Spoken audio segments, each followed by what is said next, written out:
गाईस हे बघा 8 दिवस झालेले आहेत आणि तरी पण पाऊस पडतो आहे.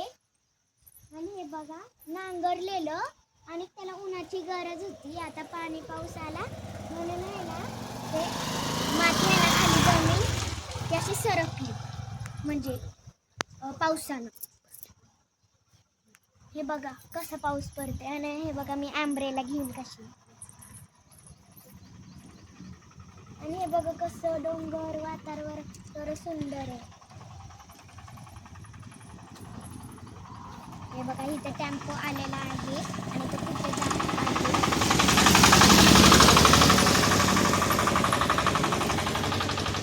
आणि हे बघा कसं गटरीत पाणी साचलेलं आहे.